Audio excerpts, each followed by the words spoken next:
tuh kalau Anda dengar ceritanya itu. Anda harus tenang lagi. Hmm, ya, ya inilah serba-serbi latihan ya. Jadi ya memang kita harus jaga kualitas itu sendiri. Nah, untuk bisa bisa dapat kualitas itu pun sebenarnya banyak banyak banyak jurus yang harus kita kuasai sesungguhnya. Bagaimana ketika kondisi ini muncul, ini yang harus dilakukan. Makanya Bante bilang bahwa meditasi itulah seni menghadapi masalah. Ya kan? Seni menghadapi masalah, akhirnya kita akan mencari solusi terhadap masalah itu sendiri. Nah, kita harus mahir. Sebagai meditator, kita harus tahu masalahnya apa, solusinya bagaimana. Sehingga kita nggak berlarut-larut dalam masalah itu sendiri. Kita bisa cepat memutuskan yang akhirnya akan meredam gejolak batin kita. Hmm. Kemahiran dalam itu adalah salah satu skill ya dalam bermeditasi. Kalau kita nggak mahir, habis waktu kita, habis energi kita, akan ke sana lagi, ke sana lagi, ke sana lagi. Nah, itu bagian bisa mengidentifikasi masalah. Itu juga cara kerja dari sati, mindful. Ya, apa fungsi dari sati? Mengingat, mengingat bahwa ini masalah yang harus saya selesaikan dengan ini. Itu kan kemampuan sati kan. Mungkin Ya, guru pernah memberitahu kalau marah, misalnya kondisi ini atasi begini. Kalau nggak bisa, coba atasi seperti ini. Kalau nggak bisa, coba atasi lagi dengan begini. Dikasih jurusnya banyak, gitu kan. Nah, kemampuan kita untuk mengingat inilah ya bagian dari sati itu sendiri. Bisa nggak kita langsung, oh gini kita coba ini, coba ini, coba ini. Nah, kadang banyak meditator juga yang nggak sadar itu. Kadang, hah, atau mungkin nggak cocok, nggak coba lagi, nggak cocok. Nah, atau lupa sama sekali. Padahal sudah dikasih tahu solusinya seperti apa. Sampai akhirnya pada satu titik, oh ini seperti ini tuh, oh musimnya begini. Oh iya iya. Nah, jadi satunya ngehang dulu, baru jauh, baru sadar. Iya iya. Berarti memang kualitas mindfulness-nya satunya yang harus diimprove untuk terus sadar. Nah, begitu juga ketika untuk case Anda, saya lihat ya coba Anda coba mengingat bahwa ini nggak bermanfaat, langsung Anda cut. Anda kembalikan ke objek meditasi Anda dengan tenang, gitu kan, dengan baik dan tetap tenang, jaga kondisi pikiran Anda dengan Anda harus kuasain apa namanya batin Anda, kuasain pikiran Anda supaya tidak terpengaruh. Itu solusinya. Atau ambil objek yang lain.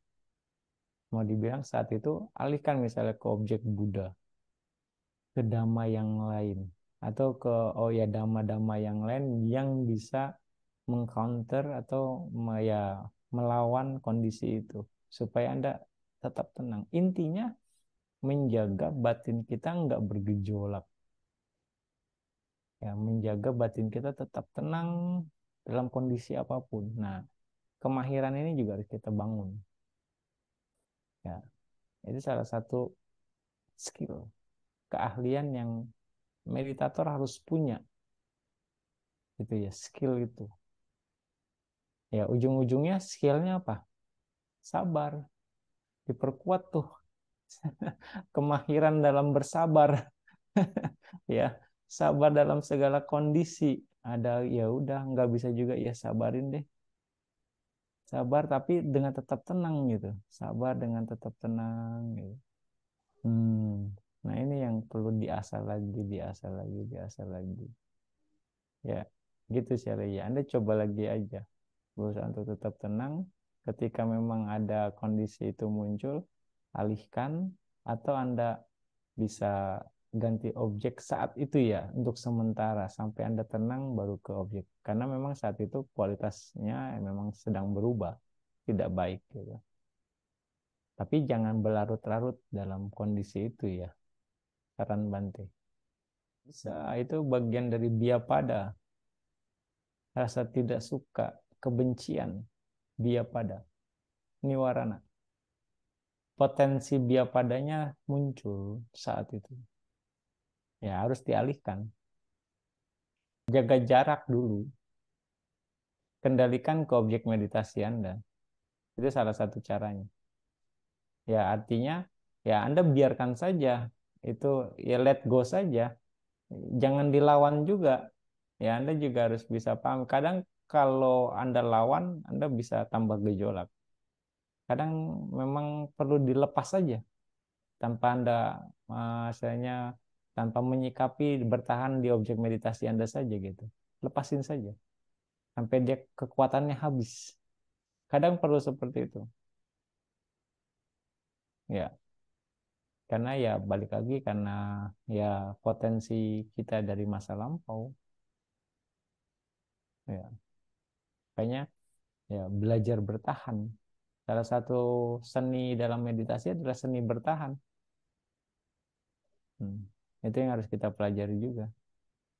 Bertahan untuk tidak bergejolak menghadapi fenomena dan sensasi yang muncul silih berganti. Berarti Anda harus coba lagi. Biar tahan banting, Anda harus dibanting-banting dulu sih, biar tahan banting akhir. Mana tahan banting kalau nggak dibanting-banting istilahnya. Tenang saja, yakin saja bisa. Hmm. Semua berubah, anicca. Sekali lagi. Jangan terbawa oleh suasana itu. Anda harus yoniso manasikara pada saat itu maksudnya. Gejolak pasti muncul, tapi bagaimana Anda bisa meredam gejolak itu? Salah satu meredam gejolak adalah dengan tidak terbawa suasana. Itu salah satu meredamnya. Suasana itu ada, tapi usahakan kita tidak kebawa suasana tersebut. Itu salah satu peredam. Ya, kira-kira gitu sih, Le. Anda belajar untuk tidak kebawa suasana tersebut. Ya, dicuekin. Ya, inilah serba-serbi latihan loh, dinamika latihan. Jadi ya oke. Terus saja berusaha. Terus saja, nggak ada masalah. Kita kuatin mental. Siap mental untuk menghadapi apapun yang terjadi loh. Iya, Buddha mau kita meningkat dalam berbagai aspek. Buddha mau ketekunan kita ada. Hmm. Shadow selalu bilang, repetition is necessary. Ulang lagi, artinya coba lagi, coba lagi, coba lagi, coba lagi. Jangan bosan-bosan dengar kata coba lagi ya, coba lagi, coba lagi, coba lagi, sampai sampai berhasil. Coba lagi, oke. Bantai aja nggak bosan bilang coba lagi ya. Nggak coba lagi ya, nggak bakal Bantai omelin. Coba lagi ya. Bantai nggak bisa konsentrasi, Bantai cuma 5 menit. Oke, coba lagi ya, 5 menit lagi ya. Gitu kan. Eh, Bantai aja nggak bosen gitu kan. Masa Anda cuma dikasih tahu begitu nggak mau denger kayak gitu. Ya, coba lagi loh. Kira-kira gitu sih, nggak apa-apa.